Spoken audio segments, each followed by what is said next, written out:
We look like we're heading to extra time, but there's still 5 minutes to play here, Mark. And by all means, there could be more chances. Still in the box, and it's another goal! And it's Andre Cole, the hero for Croydon! We thought it was over, but it's not over, and Croydon look like they're going to go all the way to the win. We can't say that now. Here goes Yuka Sasaki into the area. Penagaris, Chrissy Penagaris. Adelaide Comets have taken the lead. Falcon there, but it leaves Owen Windsor. And a third for Metro Stars.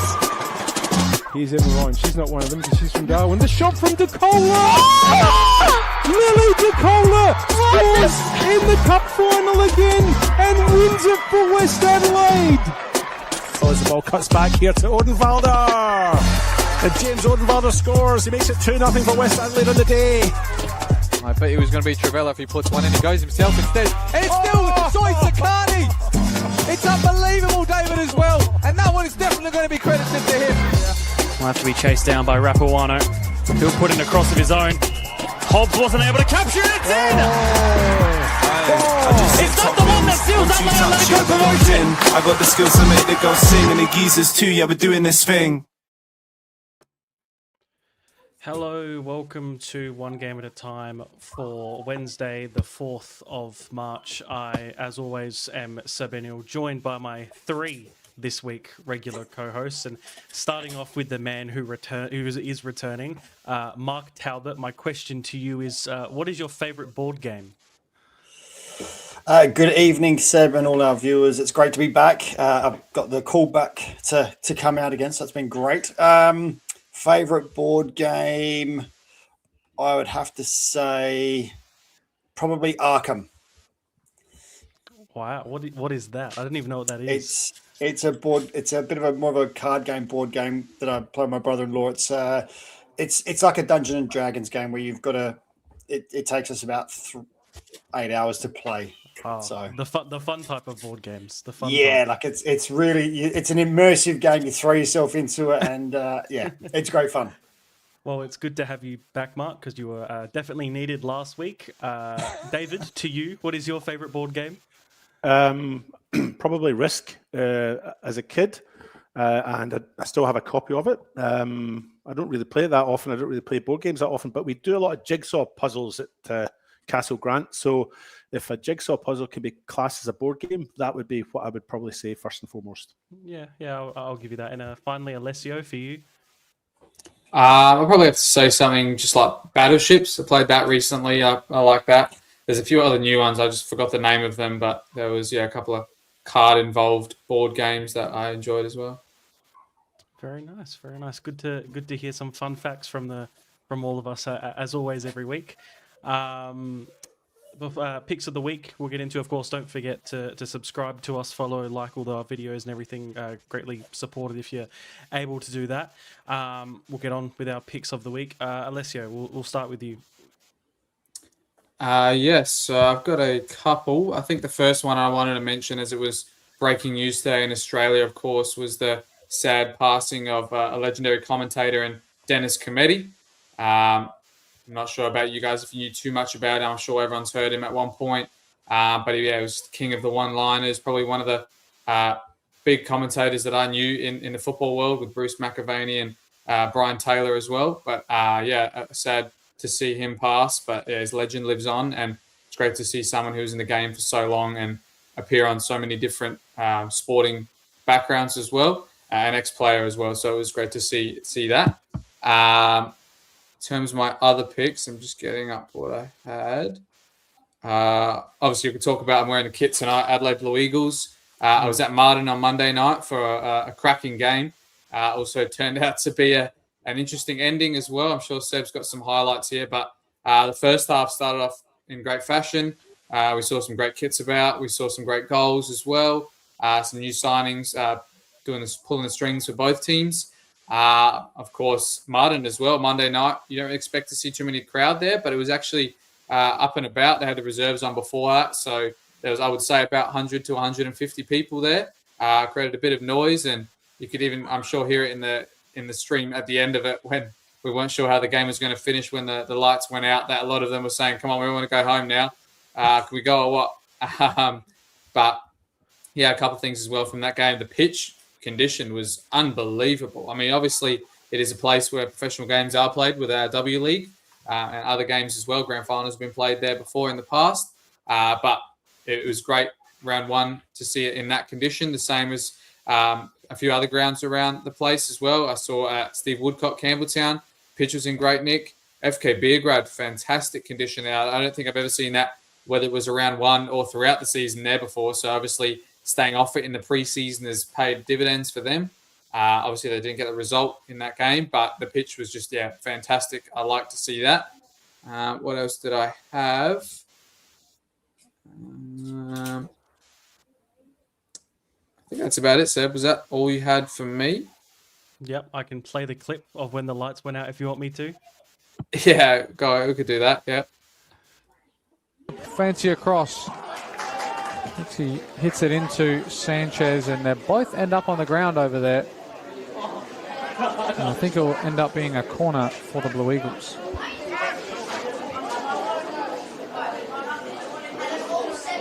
And we've lost power here at Martin Sports Complex. I assume we're still going live here, and you're not seeing much action, but we have lost the floodlights and the scoreboard. But we've got power here in the commentary booth, so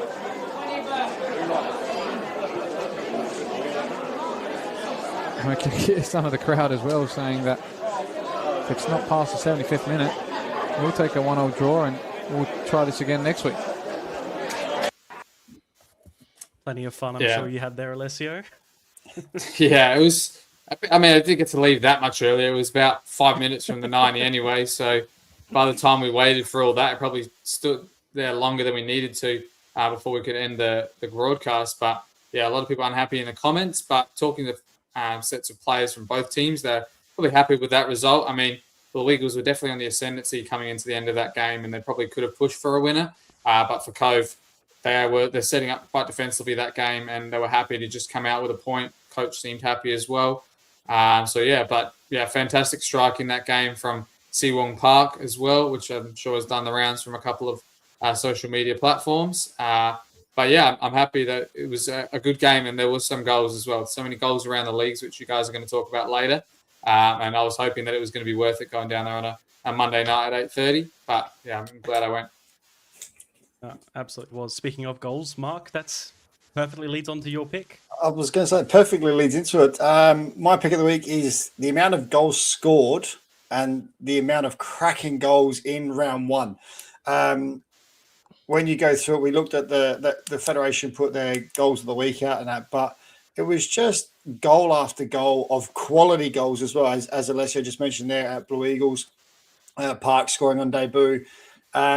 The other goal that JJ scored, also an absolute thunderbolt. Then you had Hamish Gautastic with his wonder strike. I had to say that, David. You've got Josh Murray's goal, Rafa Racina for Eastern. It was just an abundance of quality goals scored. And the amount of goals was ridiculous as well. I think you've got you showed me the numbers, Seb, somewhere, and it was something like 26 goals in the NPL in round one. I've got to scroll up in my chat. Yeah, there was 20 something goals in the NPL. There was again 20 something goals in State League One, and then in the WSL, I think there was double figures of goals in that league as well. So it was just a great way to kick off round one. Lots of goals. I've got it here. Sorry, Mark. 22 goals in State League One, 26 in the men's NPL, and 11 in the WSL. Yeah, and it was, but the not just the amount, but also the quality. I mean, the other goal that I was going to talk about was Yui Ahmed from Eastern United, the bicycle kick. Like, it was just, like, I have to admit, if you're not watching this stuff, you've got to get out and watch it, because I said 26 goals, and just some of them were absolute belters. So it's, if you're not watching it, get onto it, watch it, because you're going to see some great goals. Simple as that. Yeah, absolutely. Plenty to look out for, including good commentary, David, on your behalf. You had some screamers in that one game or two, which we'll go on a bit later. I appreciate that. I will just say to you that I've been waiting to say "Gowtastic" for about 6 years, but it's either scored great goals when I've not been on, or great goals when I've been a co, or just happens. So that was my moment. And you summed it up beautifully. Thanks, pal. Appreciate that. Very well done. I'll go next. For me, it's sort of a bit of a thank you. To explain circumstances, obviously me and David, we were both on the Adelaide Derby on the weekend. First half was really good. It was entertaining enough. Was a bit wet. Could have been better weathering conditions for I'm sure not only us in the scaffold, but those watching and playing. But second half, if you were watching, you would have noticed there was no commentary because at halftime I had a panic attack, which is something that I suffer from and have suffered from for quite a few years. And that's something that happened. It hadn't happened at football before, and this was the one time where it had to happen, and probably one of the biggest games of the year, and the one I probably prepared the most for out of any. But thanks to the help of David was there, and Tonus Pagonis was there as well, and a few people from Adelaide City who noticed and saw what was going on. They were able to help me get through it. And yeah, that it's just sort of a general thank you to those involved. I don't wish for anybody to sort of have to see me go through that. I think people thought I was actually cold initially, which is quite funny to think of.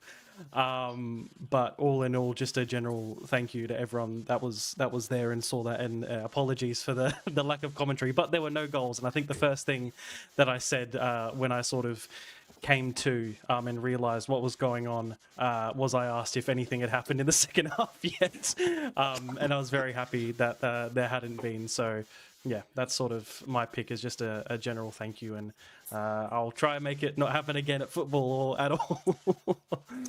I just add to that, Seb, that it's very courageous of you to come out and say that, and you should be commended for that. So well done you for having the courage to talk about it.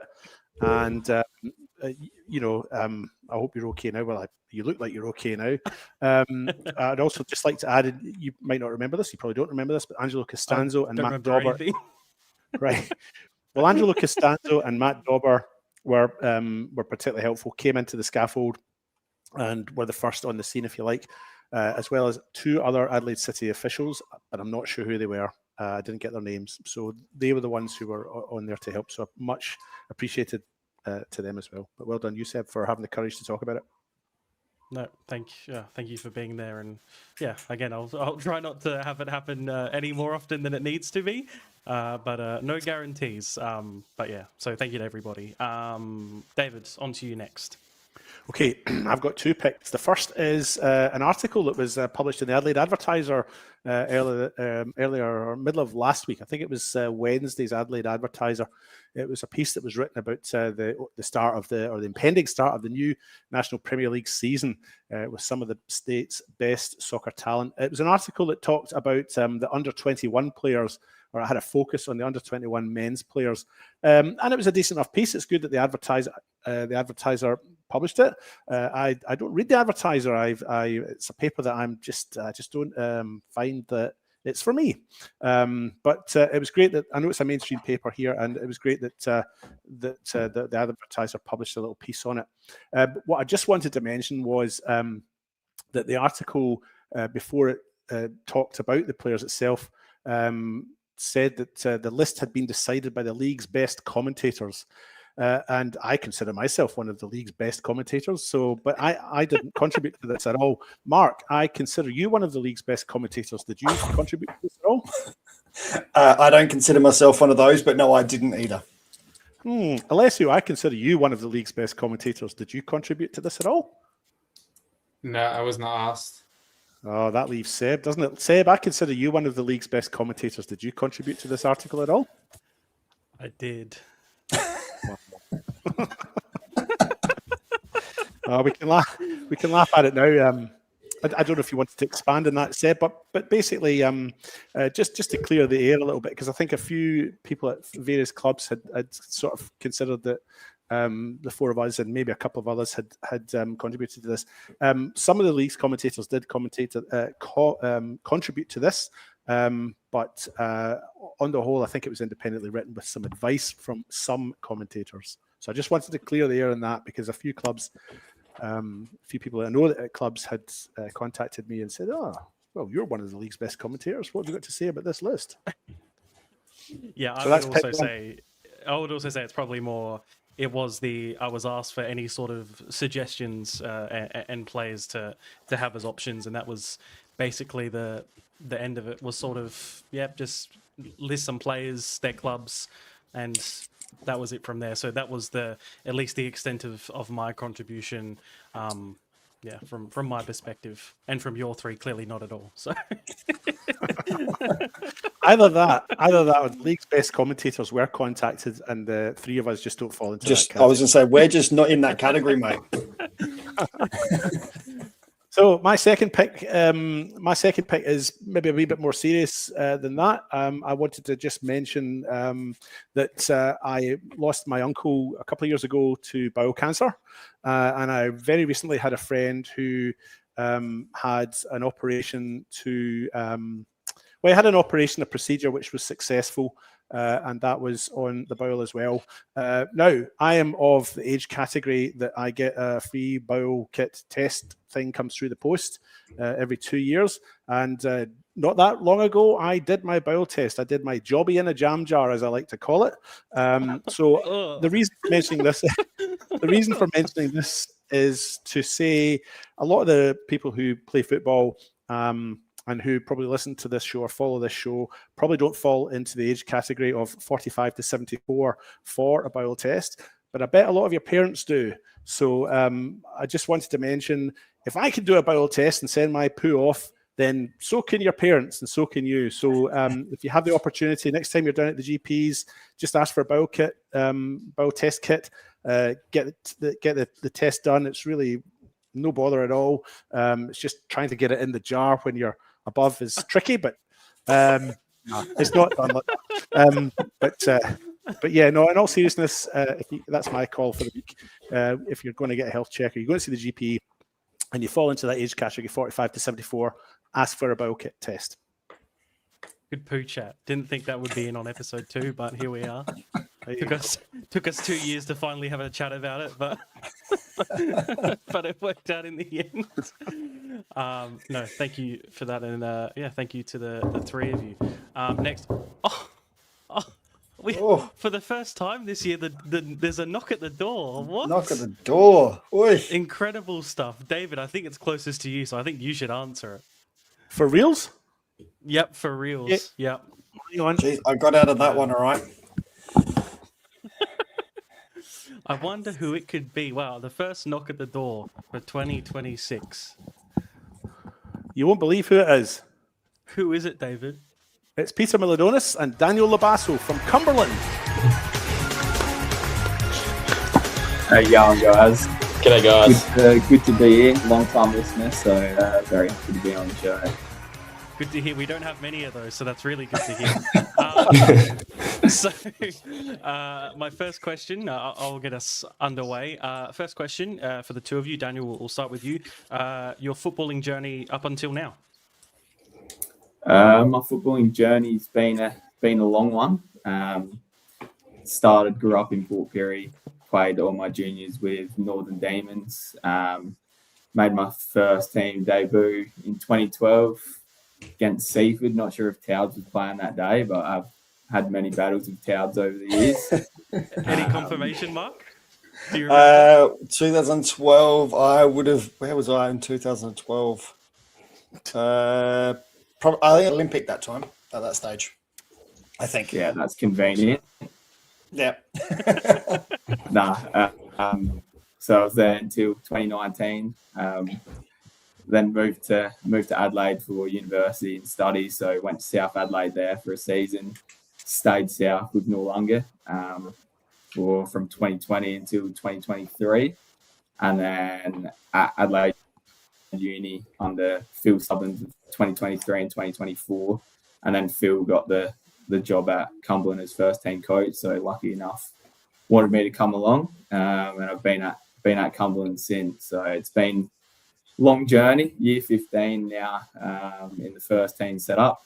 But really enjoyed my time at Cumberland. Love playing under Phil as well. Learned a lot and improved a lot. Great stuff. Peter, for you?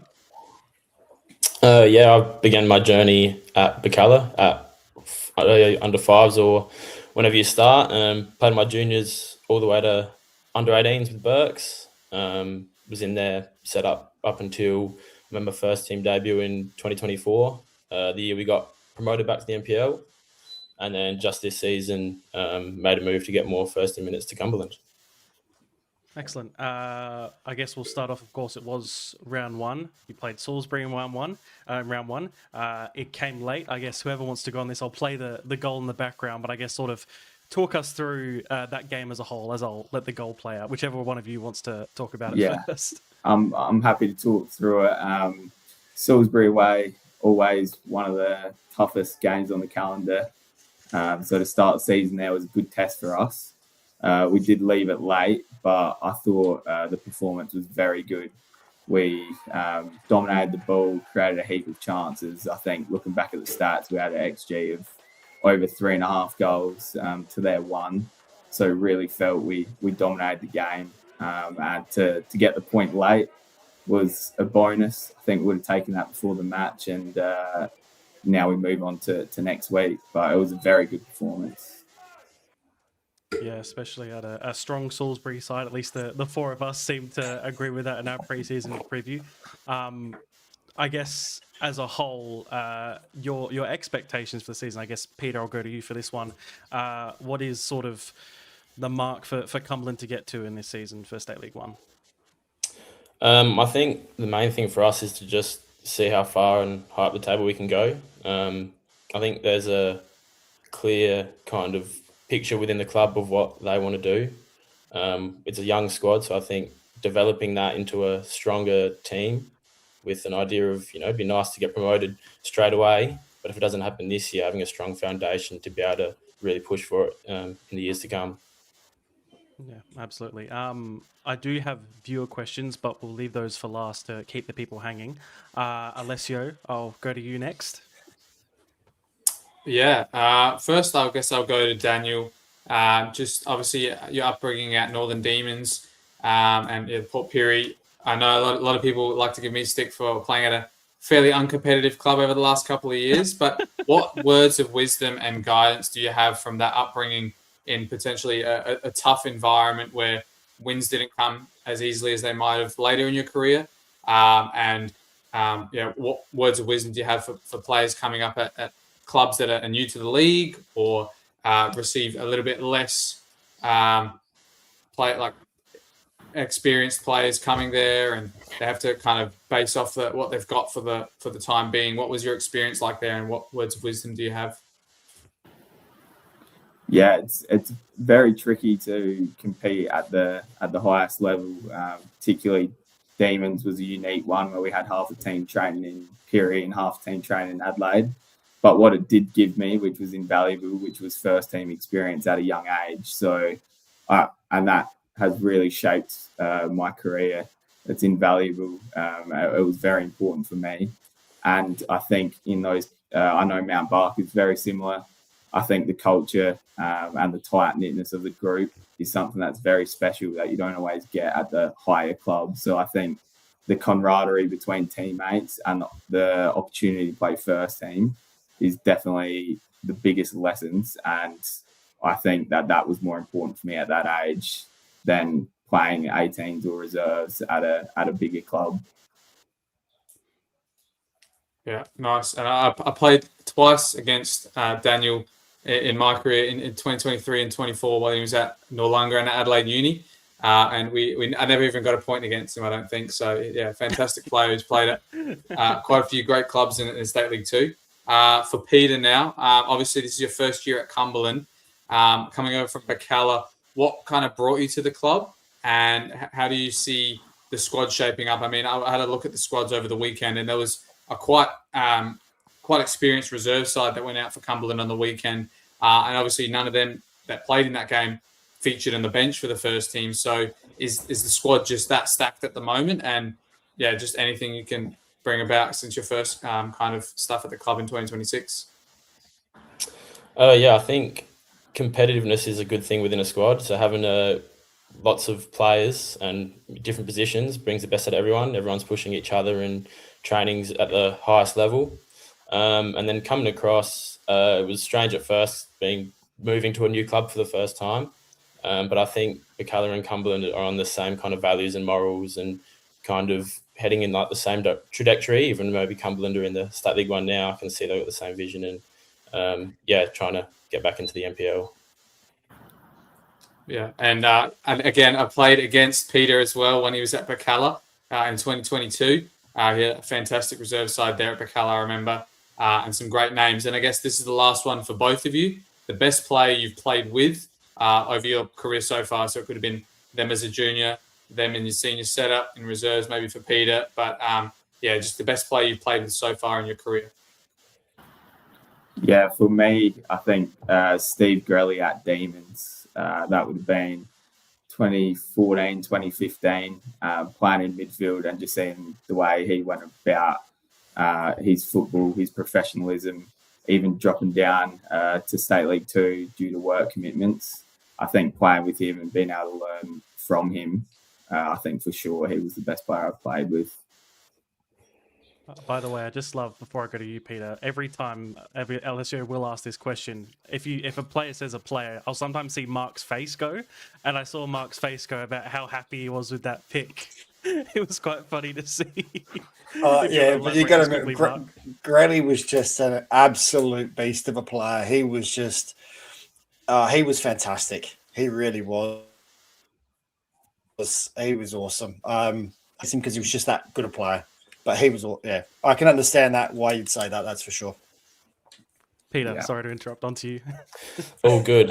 Mine's a bit different. I'm going to go with Dylan Clarkson-Thomas. I just think from my experiences with him at first team and even reserve level, he's just a player that can just produce amazing numbers, goals, assists. He takes 2 or 3 players out of the pitch.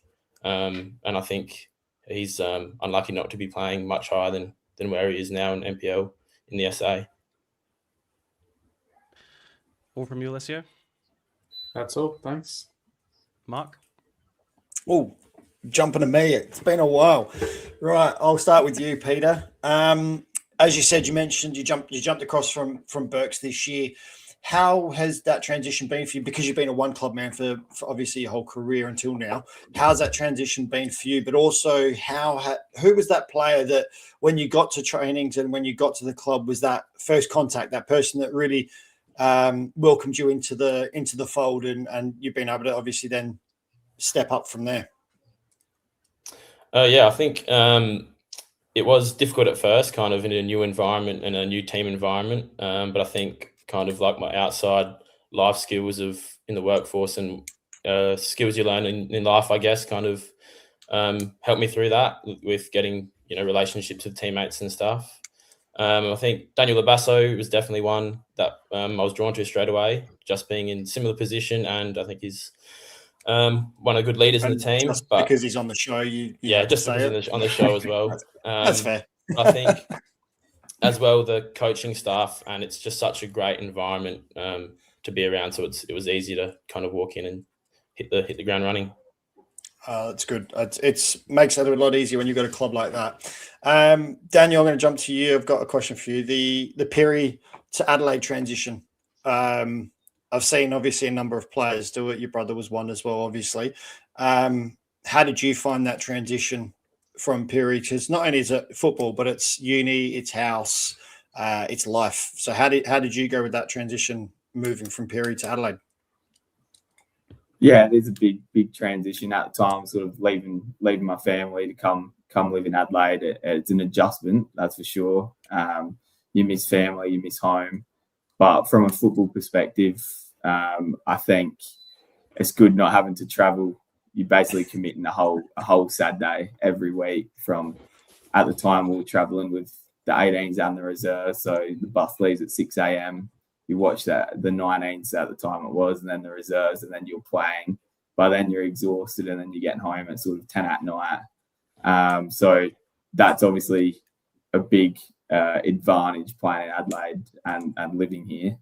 I'd say the other one is the trainings. It's quite hard, obviously, as I touched on, having teams half in Pirie and half in Adelaide, and also the numbers can fluctuate. So it does affect the quality. And then coming and playing in Adelaide and field sessions are unbelievable. And as you guys mentioned earlier, we have a very large first team squad.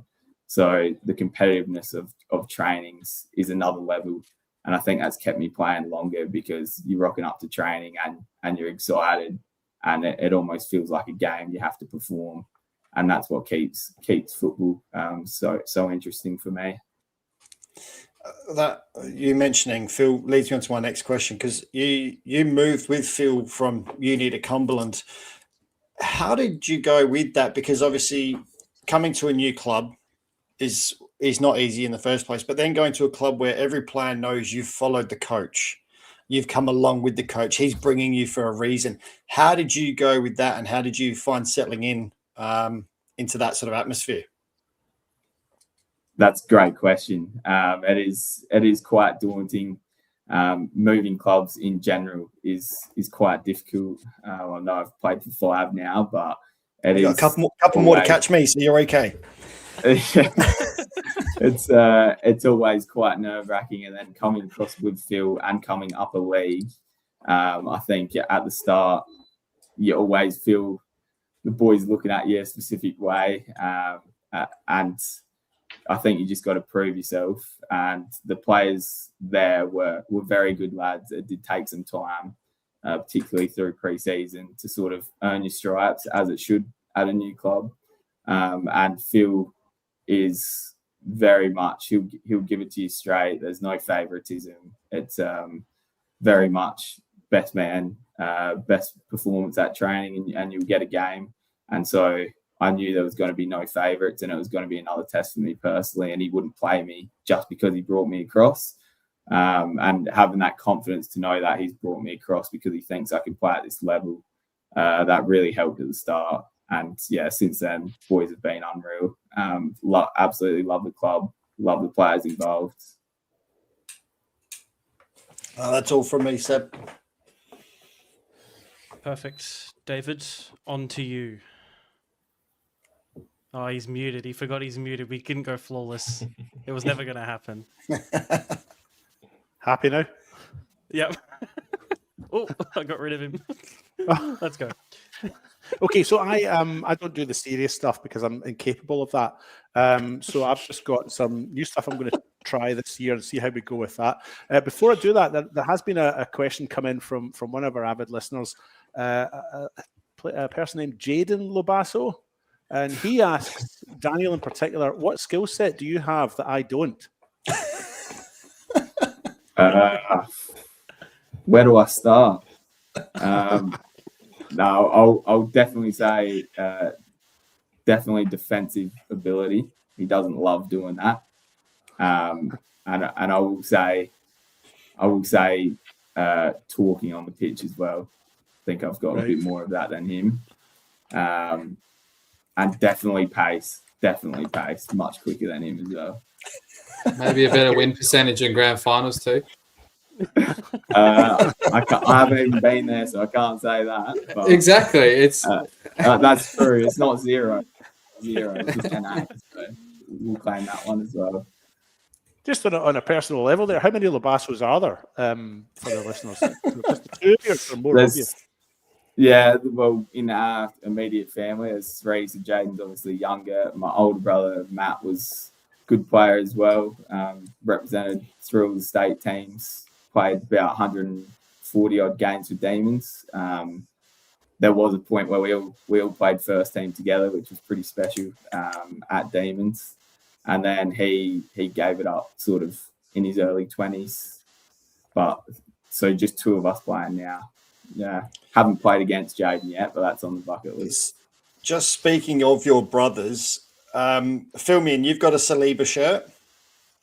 I know you're an Arsenal supporter, but how does it that the brothers you support someone different to Jaden? How brothers? so How does that even happen? Well, it happens because I'm the middle child, so I always had to go different to them too. They're both Liverpool supporters and as deluded as the rest of them. So basically, from when I can remember, I was an Arsenal supporter, and the rivalries even now it gets very personal, gets very vicious when Arsenal play Liverpool. Group chats are full of banter, but so far I'm having a great year. I reckon I might take some credit for that because I was in Perry when Jaden was young, so he must have seen me wear an Arsenal shirt. Yeah, for sure. So anyway, I'm going to try something a bit different this year. First year we did Who Am I? Second year we did quizzes. So this year I'm going to try doing what I'm going to call David's quick fire questions. So in order for the audience and maybe ourselves to get to know you a little bit better, I'm going to rattle off a bunch of questions within 60 seconds. I'm going to see if you can answer as many as you can in that 60-second period. The person who goes second is going to have a slight advantage because they're going to see what the person who went first did. So I'm just going to pick, well, we're on Daniel. So you go first, Daniel. That gives Peter a bit of an advantage when it comes around to him. So the 60 seconds will start. Is there a what's happening, Seb? Is there a timer? Or so yeah, I'll go 3, 2, 1, and then I'll press play on the noise, and then you start asking your questions. And then when the noise ends, you'll know when the noise ends. All right, you ready, Daniel? Not really, but let's give it a go. Good. Here's question Okay. one. I wasn't ready. I was going to give it a 3, 2, 1. Listen to the instructions. Come on, man. All right, ready? Ready? Yep. All right. 3, 2, 1, go. Okay, what's your favourite ground or venue at SA to play at? I will say Salisbury is the toughest, so I like it.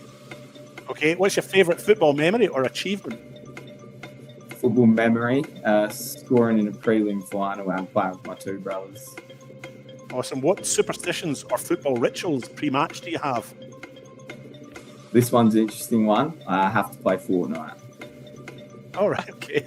Which teammate is most likely to never let you down? I'll go Ellis Dunton, the captain. Which teammate spends most of his time in front of the mirror? Definitely Hugo Remington, pretty boy. What's your claim to fame? Have you got one? Oh, well, I do have one. I was in the coach's box supporting a female tennis player at the Australian Open, so I'll claim that. Cool. Outside of football, what's your favourite hobby? Favourite hobby outside of football, I don't actually have much. I would say spending time with a girlfriend, but she knows that's a lie.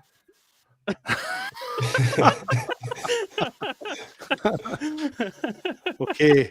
All right. Well, we got through eight of 10 of them, so we'll rattle it off now for Peter, and we'll see how we go. You ready, Peter? And are you ready, Seb? All ready. I'm ready. 3, 2, 1, go. Okay, Peter. What's your favourite ground or venue in SA to play at? Jack Smith Park. What's your favourite football memory or achievement? Winning 5 grand finals in a row. Which superstitions or football rituals do you have pre-match? I've got to eat 2 bananas. Right. Best or favourite coach to play under? Tom Overall. You ever skydived? No. Outside of football, what's your favourite hobby? Cycling. Which teammate is always late? Oh, Abdul. What's the best thing about your club, Cumberland? Team environment. Favourite football team outside of Cumberland? What team do you support? Manchester United. Favourite pre-match song to listen to?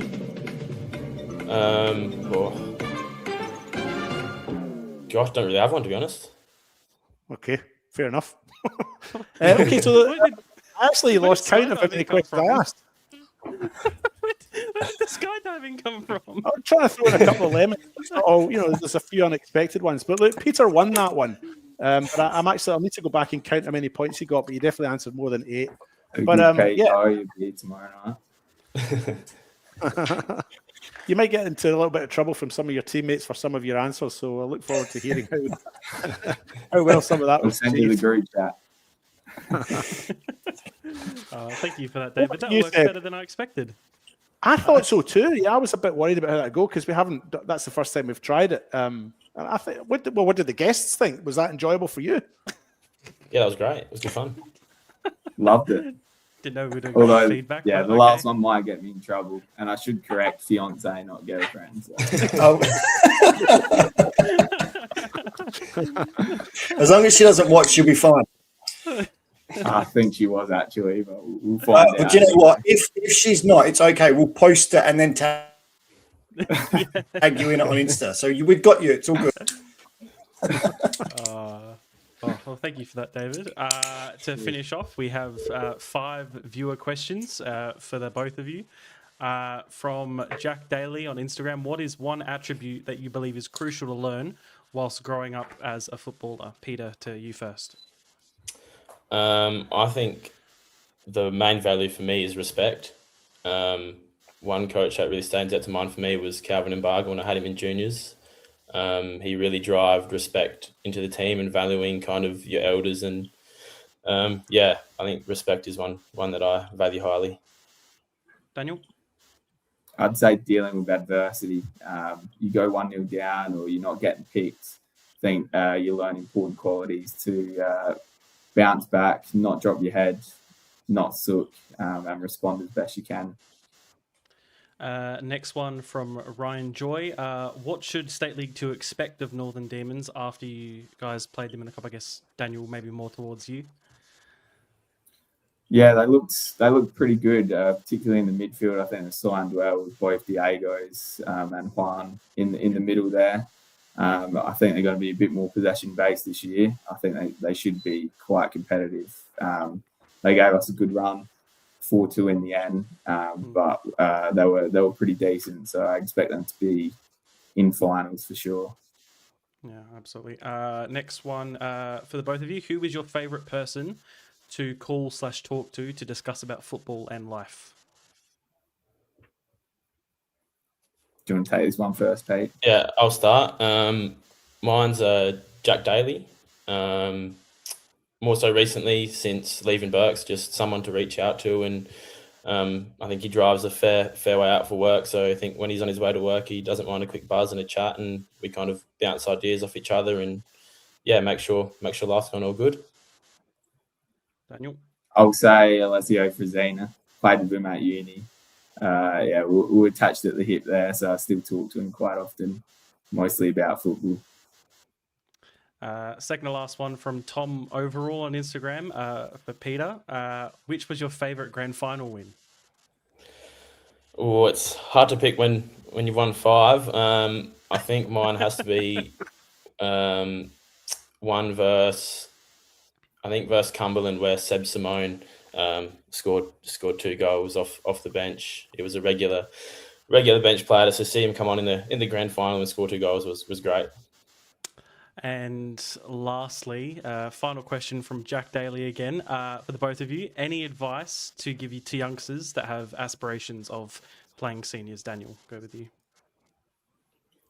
I think probably the only advice I'd give is, as opposed to the standard ones, is get first team experience as soon as possible. Doesn't matter what level. I think pushing yourself and getting into that senior setup, the pace, the physicality, I don't think there's anything that can compare to that. So that's what I'd be telling a junior. Peter, for you finally. I think for me it's just to enjoy your football. I think it's like a triangle. It all funnels down, and at one stage you're going to get to a level, and it's, I think, best to realise when you're at that level to just really enjoy it. That's the main thing. Perfect. Alessio, Marc David, anything else before we wrap up? No, just our appreciation for you guys coming on board and helping us out as guests. We really appreciate people coming on. It makes us engage with the community, so we really appreciate it. Yeah, All good luck for the season as well. It's great to see where Cumberland's at, the stadium upgrades as well, a couple of things, and got to say they've got some of the best food there as well. That schnitzel pack is one of my favourite parts about going to Cumberland. Not the roof? Oh, yeah, that was the other thing. Maybe tell them if they can spend some money on fixing a commentary booth. That would be great too. That'll be noted. That'll be noted. Thanks, guys. You haven't got a scaffold there, have you? Nah, it's up the side. It's a ladder up the side, isn't it, to get onto the roof? So it's we'll say it's unique at least. It certainly is. And thank you, Daniel, for being a long-time listener too. We appreciate that as well. Yes, I'll be listening next week. So thanks a lot. No, thank you to the both of you. Good luck for this weekend against Atletico, and yeah, thanks for coming on. Cheers, guys. Thank you very much, guys. Appreciate it. Good chat with the both of them. And we'll go on to this past weekend's results. We'll start off with the rescheduled Australia Cup games just very quickly. Western Strikers beating Barossa United 3-1. Noarlunga 3-1 after extra time against Garn. And Uni and Brassfoot has now been confirmed that the game will be replayed from scratch at 5 p.m. on Saturday, which I think, Alessio, you touched on last week, how that was probably going to be the case after sort of going a quick glance over the rules and sort of the regulations of how an event like that has to transpire. Yeah, and that's kind of how I came to what was going to happen in that Blue Eagles game too. It was so late in the game, and yeah, you're not going to replay a game for 3 minutes, 5 minutes. So yeah, it'd be great to see what they can do. I mean, they were 1-0 down Brassfoot, but by all means, they were well and truly in the game. And for Adelaide Uni, I know that it did stuff up a little bit of their scheduling with preseason, etc. For Brassfoot, I'm not sure when their league starts. But I'm sure knowing they have this game later, they had a lot of training before that. In case in the previous, they would have had maybe a little bit of training leading up to the game and then maybe stop training for a bit until the season start. But now I'm sure knowing this time that the game is where it is, they have plenty of time to train. And I think it'll be a very competitive game. Very excited for it as well. Yeah, and they're giving themselves some match footage to review, so it's a win-win either way for both teams. Either way you look at it. Anyone else want to touch on Australia Cup stuff, or happy, David? Just very quickly. Maybe we underestimated Barossa United. We were particularly cruel, or I was particularly cruel in our season preview show to some of the new clubs coming in. They went down 3-1, but they were 2-0 down with 13 minutes to go when Ali Siddiq popped up to score, make it 2-1 for Western Strikers, who'd scored through Mathis Pillon, St. Louis, and Marco Bogdanovic. Daniel Detroit for Western Strikers scored in the 94th minute to seal the game. But it looks on paper, I didn't see the game and I wasn't there, but it looks on paper like Barossa United were within reach of should I say an upset? I suppose it would be an upset because State League 1 versus State League 2. So my apologies to Barossa United. I seem to have underestimated you, as I have to Para Hills Knights, which we'll talk about a little bit about later, I think, as well. Yes, absolutely. With that, we'll go on to the first round of the WSL. Modbury Jets and Adelaide Jaguars playing out a 2-2 draw. Cove versus South Adelaide and Southern Derby. Cove coming up 1-0 there. Elizabeth Grove 3-1 against Western Strikers. And David, I guess sort of we can touch on this as I also do have the highlights and we were sort of there. Start with perhaps already one of the upsets of the season, if you can call it that. Well, I mean, I think it is an upset of sorts in that we've sort of expected Adelaide City to, well, not sweep everything before them, but certainly do very well. And that's not what has apparently happened in this opening round. These teams play each other 3 times this year, or 3 times in a season.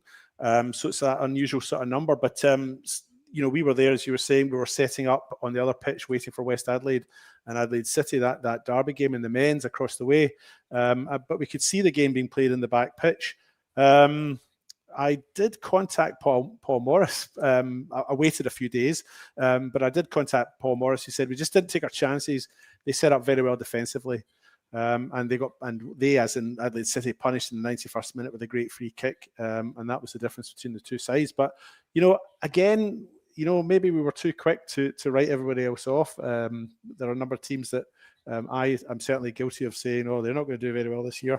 Sturt wasn't one I said it wouldn't do very well, but Adelaide City is one that we did think would do very well. And this is a wake-up call for them, I'd say. I think this is the free kick just at the end of the game here.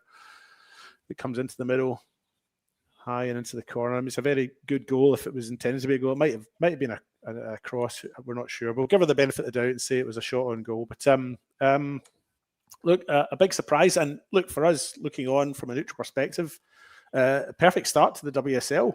it would be great if we had, a close run tie, 2, 3, 4 teams in it, right up until the sort of last few weeks or last week. Yeah. No, absolutely. Mark, guess what game I'm going to go to you for?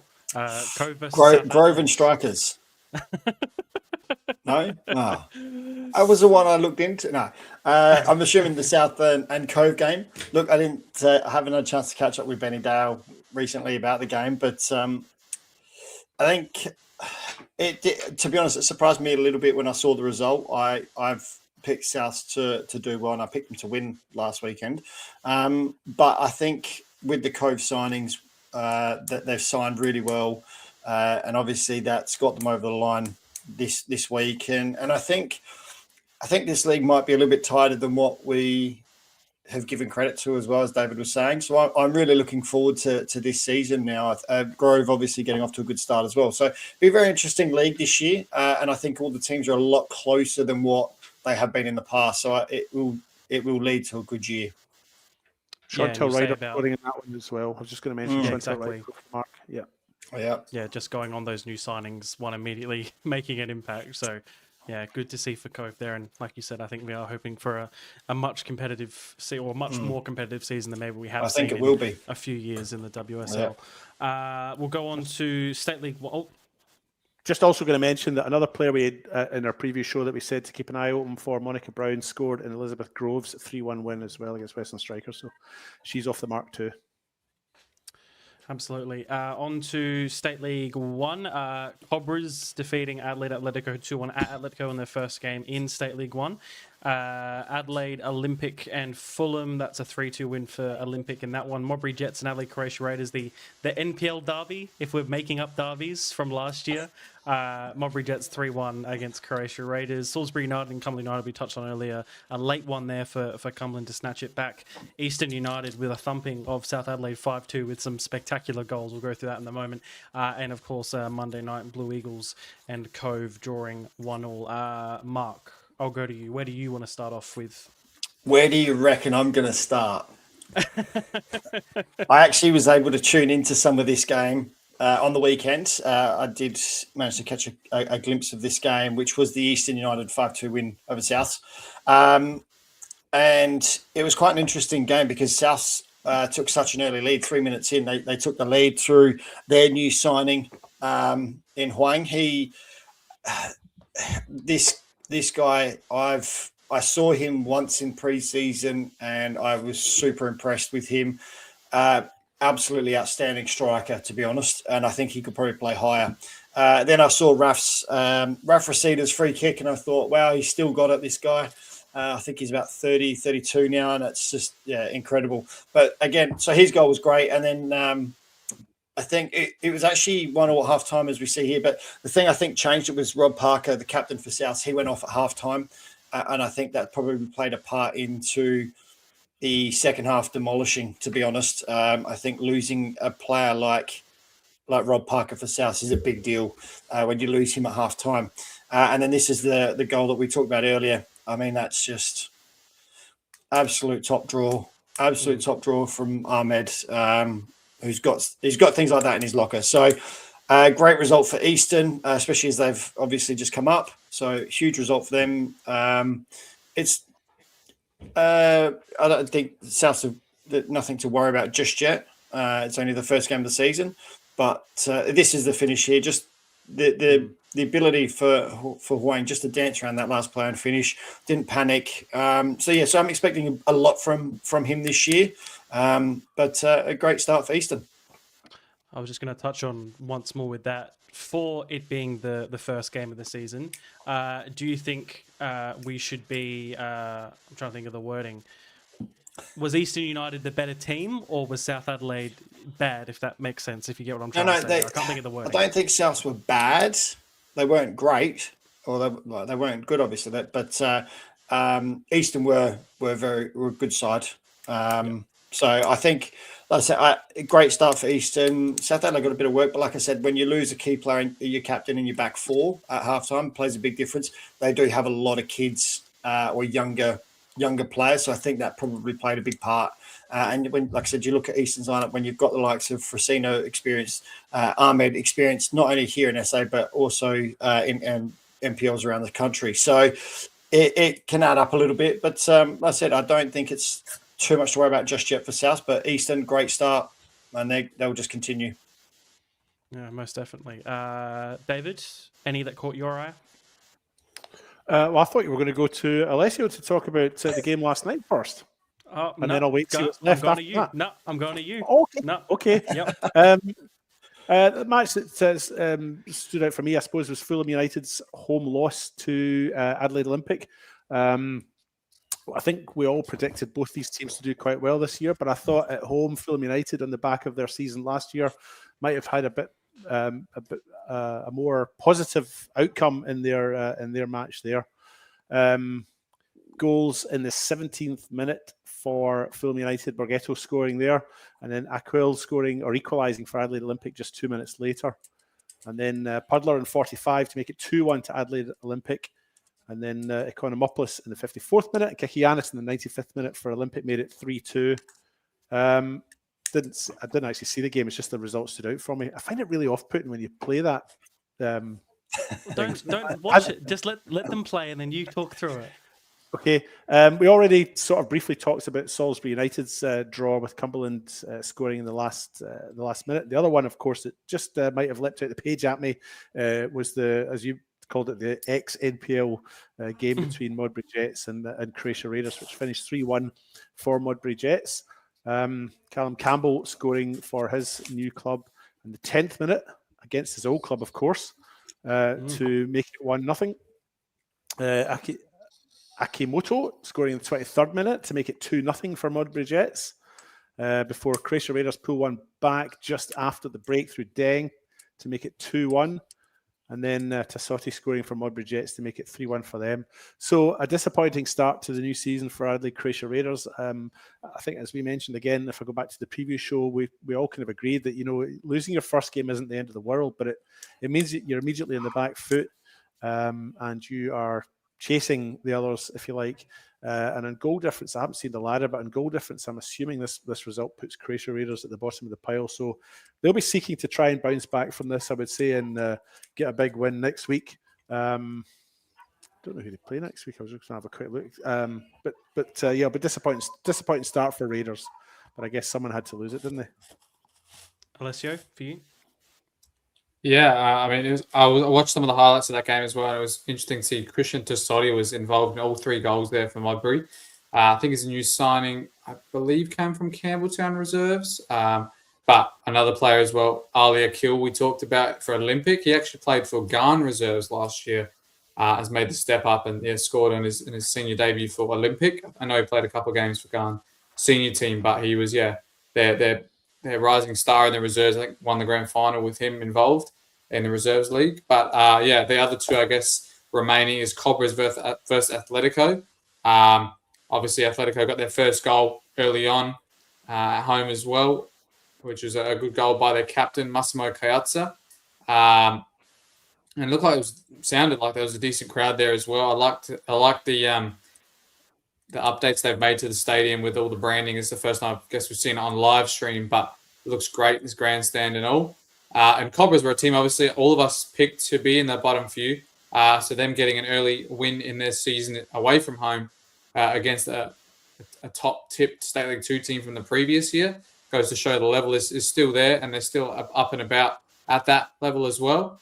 And it's also good to see that they made a few key signings as well. I know they made some import signings in some positions, but Augustus Williams, which is a player we've seen in the MPL for plenty of teams, and also had stints in the State League 1 as well for Port Adelaide Pirates. Scoring a goal like that late on was, obviously massive for Cobras and their season as well. So it's probably one none of us picked, but a great win for them.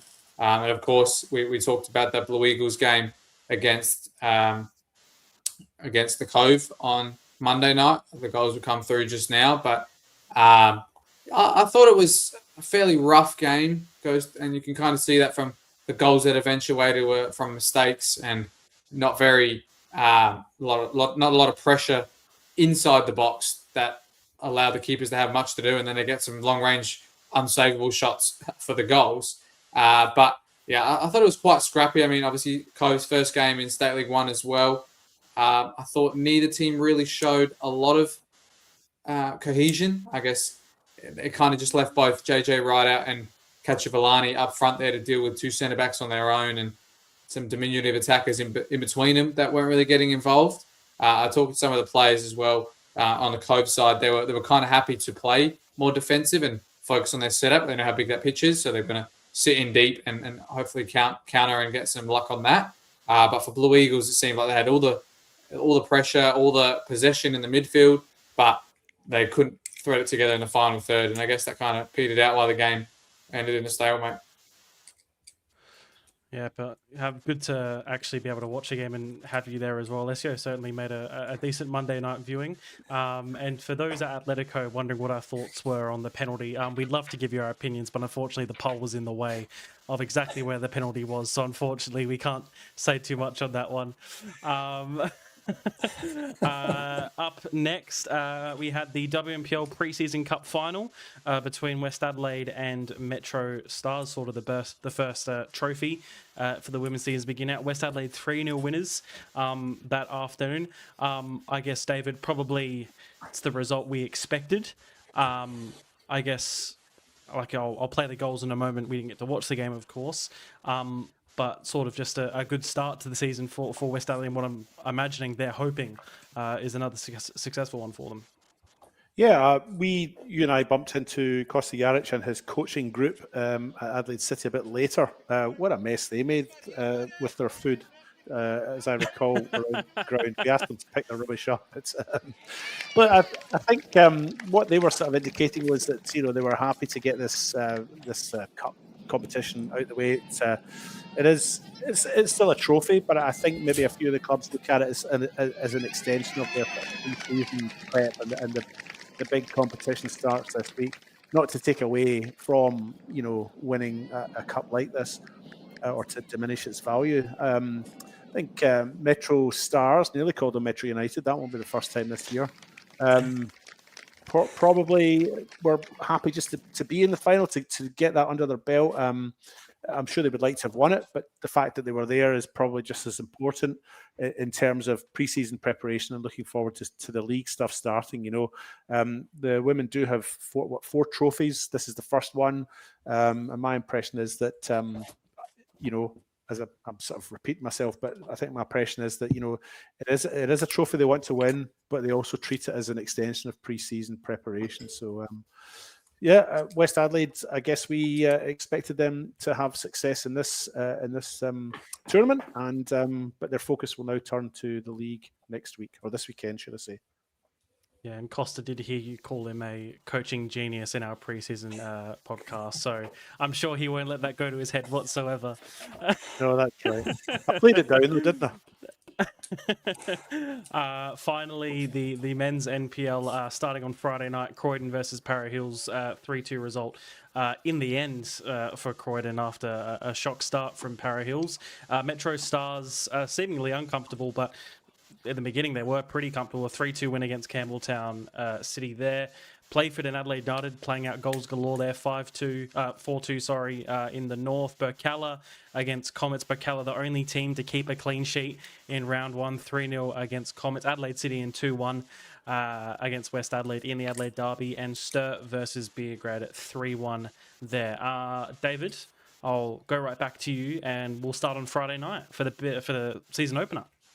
Oh, why not? Yeah, so a big night for us all. I think, the season is finally underway, and it was a featured match. So FSA had made this their sort of match of the round with a full production. So multiple cameras, multiple commentators, a producer and all of that sort of stuff. So it was all very exciting. And, we, as a group, I can say that now, had sort of been quite negative about Para Hills Knights and how they might go this year.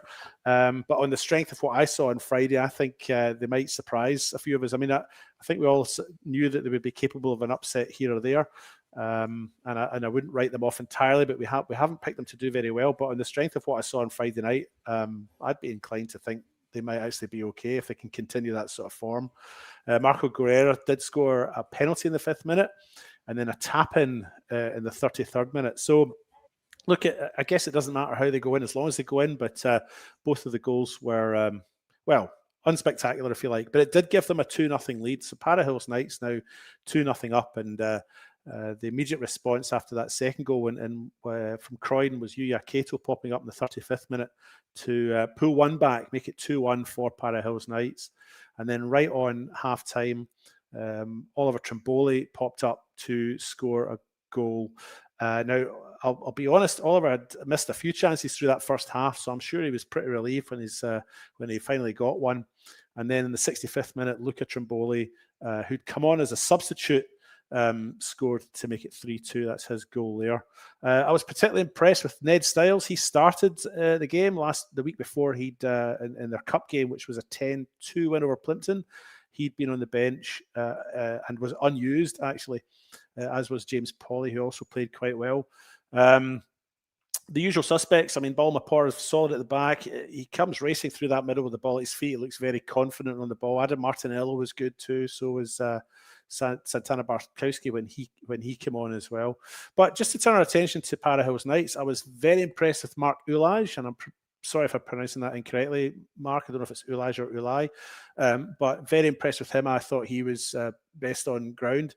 Just really commanded at the back and really led by example at the back for Para Hills Knights. The other two players I was particularly impressed with in Para Hills Knights side was Kyle Marley McFall, who played in the left side at the back. He was sort of left back, but sort of ran up and down the wing, almost like a wing back.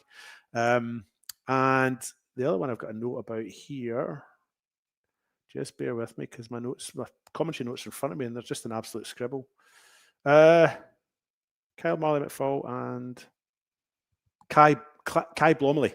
So Kai Blomley was a holding midfielder, and I thought for a young kid he did exceptionally well as well. So Kai Blomley, Kyle Marley McFall, and Mark Ulaj were my three best for Para Hills Knights. But I feel a bit of an idiot because I think they'll actually do okay this year after having predicted them not to. I think if they can play like they did against Croydon, and maybe one thing I would criticise them for is at the back they were very good, but when they cleared the lines, they seemed to just always clear it back to Croydon. They didn't find, as they came out the back, they didn't find teammates with the ball. They didn't seem to always play the easy ball or the simple ball. And if there were any doubt, they didn't just clear it out, they cleared it up. And invariably, when they cleared it up, it went straight to Croydon. And in fact, I think that third goal from memory that was scored, one of the goals they were scored, maybe not the third one, actually. One of the goals they scored was conceded because a player, I can't remember who it was, might be Jackson Merritt, but if it's not, I apologise, just played a pass out of defence straight to a Croydon player. I think it might be Ned Stiles to Greco, Balmapor, and then crossed it into the middle. Might be Luca Trimboli's goal, can't remember. But it was kind of typical of the problems they were having at the back. They just seemed to give it back to their opponents every time they were clearing it. Fix that up, and I think they'll do okay next week. Do you want to go straight on to your second game of the weekend? Yeah, why not? Second game of the weekend was, where was I? Oh yes, they sent me down to Campbelltown City, where Campbelltown City were hosting at Metro Stars. Now I haven't got my commentary notes in front of me for this one, so bear with me a second. This was an intriguing encounter. So this was a repeat of the fixture that was played in the opening round last year, which from memory, did Campbelltown win this 3-0 last year? Did Metro Stars? One of them won it 3-0 last year. Yeah, Metro 3-0 in the first round, because I remember, because it was me and you. That's right. I remember now. And that scoreline was repeated, actually. It went up to 3-0 before Campbelltown pulled anything back. Christian Satira scoring in the 6th minute. Hamish Gow free kick. I think Daniel Vaughan spilled it, popped back out, and Satira was right there to put it away. And then Hamish Gow with that absolute banger that we saw there. And then Jesse Francesca scored in the 27th minute, as we see there, to make it 3-0 for Metro Stars. And then Josh Morey. So that was 3-0 for Metro Stars. And to be honest, there wasn't a big difference, certainly not a 3-0 difference between the two sides on the park. Metro Stars were just far more clinical right in front of goal than Campbelltown. So Campbelltown pulled one back right on half time. Josh Morey up the top end of the park with his left foot, a lovely little shot low to Corey Ostrike's right. in the 46th minute. So that was right on half time, made it 3-1. And then Josh Morey almost 5-6 minutes after the break with a free kick that was just super. It's just a shame that they put their veils up in front of the camera there. They're not supposed to do that. They're not supposed to do that. And of course, there's that tower light there as well. So Josh Morey pulling one back, made it 3-2 for Metro Stars. Metro Stars hung on, if you like, and won the game 3-2. But yeah, just to briefly recap that in one sentence, not that much difference between the two sides, both highly competitive, but Metro Stars just far more clinical in that final third and in front of goal. Alessio, I'll go to you for your game, and then after that, I'll let sort of Mark round out the rest of the round. Yes, so I travelled down to Frank Mitchell Park after my reserves cup game, which we went through. That was a big win for us. But yeah, it was quite wet throughout the day. I mean, in the morning it was bucketing up here in the hills, but by the time I came down to the west side, it was spitting a bit, but I could walk around the pitch with ease. It wasn't too wet. The game started pretty well. As I said, the pitch was in fantastic condition, so I had no doubts that we were going to see a good game with good players in front of me. Atkinson got the game underway early, the new signing from New Zealand in their National League North. And then 20 minutes in, the vice-captain, who I thought was going to wear the armband on the day, Falco, went through Ed Elton with this one. And obviously, in real time, and right in front of me, in front of the bench, it was quite aggressive. I definitely do think he slipped. And talking to some of the players, himself included, they are going to appeal it. I told him I'd be surprised if they wipe it off completely to 0 games. Maybe one would suffice if it was 2 or 3 or more. But if you slow it down, he does win the ball, doesn't make contact with the opponent with his studs. He kind of slips over the ball and takes him out with both legs. So yeah, I didn't really understand how it was a red, to be honest. I didn't when I saw it, at least from the replay, because like you said, I thought it was a slip too, and it wasn't. I didn't see it as necessary, unless I'm missing something, as necessarily reckless either. Yeah, in real time, it's very different, and that's, I guess, the difference in having no VAR in our local leagues compared to having frame by frame, still by still in the top leagues. They'll see that and say, "Oh, that's a yellow card, no worries." No VAR, they see it in real time and go, "Oh, that's disgusting, that's a red card." So it's just for me, it's just late. That's all it is, really, for me. Well, it's with the flip and all, it makes it look quite bad. And that too. The thing is, he's not late. He's actually slipped on the ball, so he's got the ball, and as he's gone to hit it, rolling inside, he's actually just slipped on the ball. And I do know he has got as of last time I heard, he's got 1 game. From the match report, they've dialed it down to 1 game only, but they can't appeal it because obviously through the report and stuff like that, I think it's staying as 1 game. So yeah. But yeah, other than that, I think the game really turned on its head then at that stage. I did find that both teams were really finding it difficult to engage their front threes. I mean, both of them have got a fair few new faces in there, and I thought with the limited touches they had, they were all doing fantastically. But it was Sturt who ended up being the benefactor of another few interesting decisions. Obviously, the first was equaliser far post for Michael Moroney, the legend of our local league and becoming a bit of a legend at Sturt Lions as well. I was talking to him after the game and I said, you haven't scored since Sturt won the NPL the 2 previous times, the two seasons they had in State League 1. He never found the net. But yeah, they ended up scoring another ex-Sturt player, Orchard. But I guess you can't see it in his highlights, but in the lead up to both of those corners were quite contentious. Yeah, I've heard they were in corners. Especially the second one. The first one I can understand. It kind of went right above the corner flag, so you couldn't tell which kind of way it went. But the second one was a definite touch by a Sturt Lions head in their attacking half, and the referee pointed to the corner flag instead. And I said it in the commentary. I said, they've been the beneficiaries of one fortunate decision with the first corner. I wonder if they could do it again. And of course they did. But so Beergoat are very unhappy with the decisions on the night. All 3 of those really turning the tide on their game. But as you saw, that last goal from Mohammed Hassan, who I thought was fantastic on the night. I mean, Sturt Lions formation, I'm sure a few of you have seen, is 3 at the back with wing backs usually. And a couple up front. And I felt he was quite isolated in the first half with Rodriguez, who came off on the hour mark. And finally, when a big figure went up there in Munro, he was really unleashed, Hassan. I just love seeing wingers, every time they get the ball, face the defender, take him on. There was no cutting inside, whip across on the other side, or take a pass it back, relax.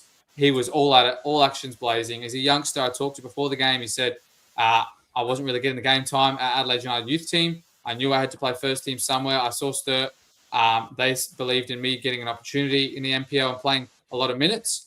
And he's from preseason, what I've heard about him, and now seeing him in round one, he's really paying off for Sturt Lions. And you don't really see a lot of wingers come out the cracks, I would say, at that club. I mean, they've had a lot of long-time players there, but a lot of them are all central-based. Moroni, Sortini, Atkinson, Rodriguez, these are all central players. You don't really see too many on the fullbacks and wingers who come into that side and hold their own. So that's a bit of a completion from my game.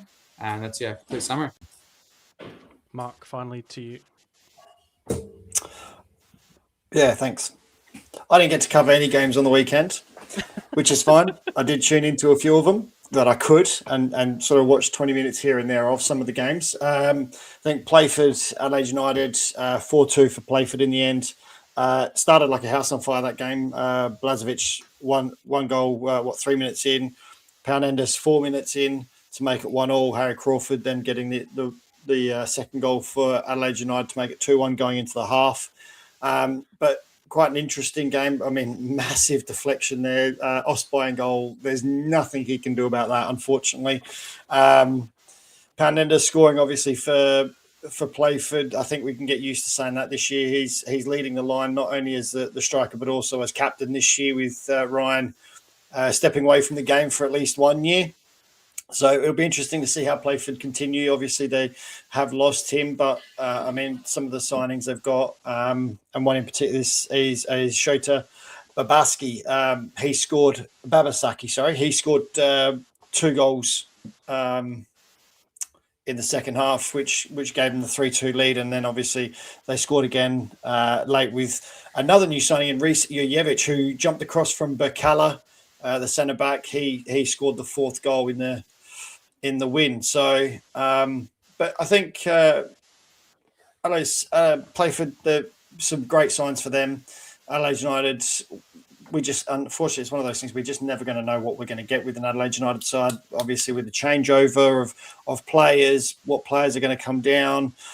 So there's always that sort of, they always run that unfortunate hit and miss scenario with Adelaide United. So, and there's Babasaki's second goal, and then, like I said, Reece Jurjevic scoring late in that one. The other game that I was going to just quickly talk about is the Berkala game.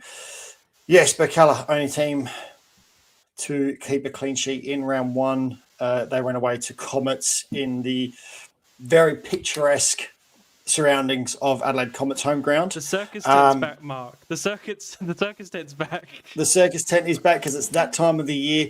Classen Thomas, I've got high hopes for this young lad. He was, I said in the preview show, he was one of the players I think can really, really make a massive point this year. And that goal there is just absolute quality. Just rolled his defender and smashed it home. But it was only 1-0 up until the 80th minute here, and then we see Blackwood getting on the score sheet, which I think is very important for him and also for Berkala, because I think if they can get the best out of him, that could really turn their season from what could be just a let's make finals to what could push them even higher. And then Christophilos at the end there with probably a trademark left foot finish for him, and they come away with 3-0 result and 3 points. Yeah, absolutely. And I'll leave the derby for David. Oh well, we both only saw half of it, so I guess we can comment on the full. I'll let you comment on the first half, David. You saw more than I did. All I saw was Buko's goal, which was absolute class. Well, David, I'll go to you finally to just end on the derby. Oh, will you?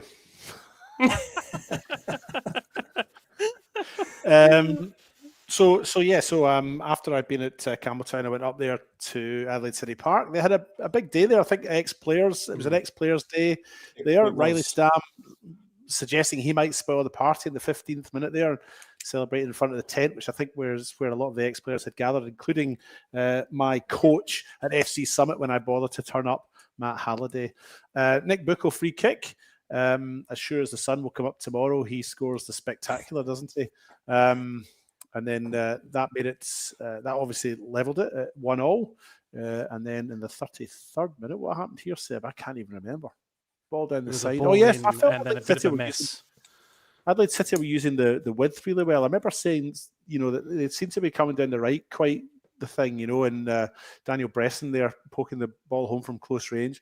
We did see all of the first half. And I felt West Adelaide, didn't look out their depth. Again, another side that's come up from the division below this year, along with Sturt. Sturt obviously had the win, so they went one better. But I felt West Adelaide actually looked okay. One thing that does sort of strike me about West Adelaide, certainly last year when I watched them in the State League, is they're quite a short side, and there's nothing wrong with short players, but they didn't have any height through any of those main areas. And the signing of Banjak obviously contributes to them having a bit more height and weight, if that's the right term, at the back. And up front, is it Ivanic that's up front? Yeah. Yeah. Ivanic and Stam, all three from Beograd. Yeah, up front he looked good. And Riley Stam, of course, another big, strong lad. So, so they certainly didn't look out their depth. Nothing against short players. I was one myself, but it was good to see them having a little bit of height. So when when they had those set pieces that they had the option to put some big bodies up front, and primarily those three. So I think 3 good signings for West Adelaide. They looked okay. I guess a very good Adelaide City side, it must be said, and an Adelaide City side that finished second in the ladder last year, largely unchanged, of course. So I think West Adelaide will do okay. It'll be interesting to see, having suggested there are these teams that won't do so well, and then you watch them for the first time in week 1. We should do our season predictions after the first week or after the second week, not before we've seen them all. We need to redress that, I think. Speaking of maybe. the you said there about the Adelaide City having former players, I did actually catch a glimpse of a photo that they posted on their socials of some of the past players that were there, and it was I did see the photo. There was a Palladino in there, who Adelaide City legend. I think Benny Moore was in the photo. John O'Negus, Jordan Darcy are just a couple that I did see that I remembered that I'd played against. And it would have been an absolute cracking event for them to see those past players all together again, because I did play against them all at the same time. And it was that was a really golden era for Adelaide City in the early to mid 2000s and beyond, actually. But I did, there was like I said, Palladino, Jordan Darcy, Benny Moore was in the photo. But just fantastic. Yeah. I felt like I did walk past on my way to the toilet, to be honest. I was on my way to the Dunny at half time for a little break. Second mention. And you sort of cast a little glance at where they all are, and it makes you feel a bit working class when you see all those big names together. But it was a good enough day out until the second half came along, Seb? Yeah, a good atmosphere and a good first half. That's leave it what at I that. can give you from that. Other than that, I don't remember too much. All right, that is all the games from last weekend gone through. We'll go through with our predictions up next, which, Alessio, how did we do last week? It was interesting across the board. Again, fairly similar. Seb actually picked 2 perfect scores, though. Mark picked 1, I picked 1, and I don't think David picked 1, but he picked the most correct winners in a league. So I'll tell you the perfect scores as well. Seb got the Modbury Jets 3-1 against Raiders. He also got the Grove Women's against Strikers. Mark got that Western Strikers Cup 1 against Barossa. And I got the Playford versus Adelaide United 4-2. That puts our scores on the board to Mark goes top with 36 points. Seb second with 35. Me third with 34. David fourth with 29. Mark, you look very confused. I am very confused. Are you sure you not had that round the wrong way? No. There is no. I'm worried about your maths now because there's no way I should be there. It won't last that long, but that just very much surprises me. It includes the cup. You missed the cup. Yeah, last we had week all the because we did cup. the Yeah, cup. but That's where we started I thought from, I'd really badly in that too. So I was actually already giving up thinking about teams that I need to start picking like to try and close the gap. No, you had 4 perfect results in the cup. That kind of took you to where you were all the way up here. Fair enough. Yeah, Then. of the week, Seb had the best points. He got 14 this week. Good work, Mark Seb. 10, and David and I with 9. So yeah, Good stuff. Well, on to this week. WSL first up. Sturt Lions versus Adelaide Jaguars. What have I written down here for myself? I've gone for a 2-0 win for Sturt. 3-1 to Sturt for me. Yeah, I'll go 3-0 start. I will go with a 2-1 to Sturt. Well, let's do it in that order because it makes it easier for me to log them into our graphic. Next up is Adelaide Croatia Raiders versus Salisbury United. I've gone for a Salisbury United 3-1 win. Alessio first. I'll go 4-1 Salisbury. I'll go 3-2 Salisbury. Is it at Salisbury? No, it's at Raiders. I'll still go 3-2. I'll go 2-1 Salisbury. Didn't change your prediction in the slightest, even though you asked the question. Have you all gone for Salisbury? Have you? Yeah, we did, but you said what you think. I'm going to go for Croatia Raiders 2-1. Oh, of course you will. Of course you will. Doesn't create me any hassle by having to change the graphic again. That's fine. He's waiting for the repost on the story by the club to say, we all love David. Look at that. He's picked us to win. Have some chivaps on us. Yeah. Hey, if that's the case, I'll pick him every week. Chivaps are good. WNPL, the first round, Metro Stars versus Salisbury Inter. I've gone for a Salisbury Inter 4-1 win. I'll go 4-2 Salisbury Inter. I'll go Salisbury Inter as well, but I'll just go 1-0. Are you going to do the David Grant method, Mark, of not going with everyone because it doesn't look as... No, I was actually going to go 2-2 draw. No, that's more fair enough, I think, to do. I'm still posted. You didn't pick him to lose, so. Yeah. And lastly, Friday afternoon at 4 p.m. What a great time for football, but it is at Cooper's. Adelaide United versus FK Beograd. David, your game for Friday. I've gone for an Adelaide United 3-2 win. Who is it against? Adelaide United, Beograd. At Cooper's. I'm going to go for FK Beograd. I'm going to go for them to bounce back and win that one 3-2. I'm going to go 2-2 draw. I'll go FK Beograd 2-1. Adelaide United players never talk to us, so I've got no problem backing against them every week. But I do believe some listen. They might not be vocal, but I think some do listen. Really? I think some do. I wish I hadn't said that out loud. I suppose just quickly on this weekend, David, looking forward to... Well, actually, you've got a double header at Cooper's because you're with me for the A-League game, so you've got 2 games back-to-back there on Friday. Yeah, I'm a bit worried that I'm overdoing it already because I keep saying to myself, I should come back and just do like 1 game a weekend or maybe 2, a women's game and a men's game. But yes, I am doing back-to-back. I'm at 4 o'clock in the afternoon on Friday for that first game in the NPL between Adelaide United and FK Beograd. I can't imagine anyone will be watching because everybody will still be hard at work, but I'm going to sneak away early and cover that game and then on with you on the collective for the Adelaide United A-League game. Absolutely. Should be a good watch. I guess that's basically us for another week. And look what happens when we have Mark. The show's good when we have Mark. So let's just take that as a lesson going forward. Well, I'm not sure about that, but it's a good show. I was going to say the 4 is a different story. What games are you boys on this weekend? We'll let our listeners know. I'm on Para Hills versus West Torrensburg Calla on Saturday Arvo, 3 p.m.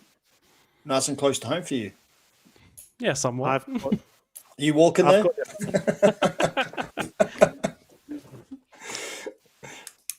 Yeah, you can go, David.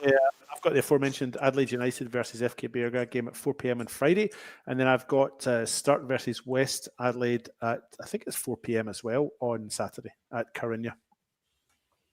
Alessio, any for you? No, I'm getting my wisdom teeth out on Friday, so I'm out for the weekend. And you should do a game next week. Yeah. Have fun with that, Alessio. Do not envy you, that's for sure. So, and I've got the Croydon versus City game on Saturday night. Good one too. I'm not sure what time kickoff is yet, but hopefully it's. I actually have no idea. I think it's 7. I think it's 7. I'll check that tomorrow. That'll be part of my research. Will be what time kickoff is. Is that Croydon or is it at Adelaide City, Mark? At Croydon, I believe. Oh, so they've got 2 home games. Yeah, they kick off the season with 2 home games. Yeah. Don't forget as well, the WNPL starts this Friday, and I believe it'll be a big broadcast like the Croydon and Para Hills game, multiple cameras for the double header at Service FM, I believe. Don't quote me on that, but I'm pretty sure that is what is going on. So do make sure to tune into both of those games. And again, very excited for that season to start. Anything else from the 3 of you before we finish off on actually a successful episode compared to last week? I was going to bring up that last week, so I can't say. I can't bring say up anything. That kit, Seb, the Salisbury into women's one. Oh yes. Yeah, so obviously I saw the promotions around the 10 years ago for the Football SA for the WNPL, and I found it interesting that the kit that Salisbury into women's are using and not the men's are using, and it's got all the names of everybody who's won a trophy at the club, men's and women's. I assume the men maybe were evolved coaching wise for the women's team, because the men's team are not wearing this kit. They've got separate kits themselves. But I thought it was, a great initiative and a great thing to see. I mean, a lot of clubs sometimes have some things in the collars or on the sleeves or behind the neck, but all over the kit is very cool to see. So props to Salisbury into women. And I'll be excited to see that kit throughout the season too. Absolutely. Marc, David, anything from you two to finish off? No. Nothing from me, Your Honour. Perfect. Well, we'll be back next Wednesday, I'm sure, with another guest. And yeah, second episode, much better than the first. So don't go listen to that one. Just listen to this one and then come back next week. It was not good. All right. Thank you for listening. We'll be back next week. Enjoy your football this weekend. Make sure to go out and watch all the games as per usual. And yeah, see you across the weekend or see you next week here. See you then. Cheers. And we look like we're heading to extra time, but there's still 5 minutes to play here, Mark. And by all means, there could be more chances. Still in the box, and it's another goal!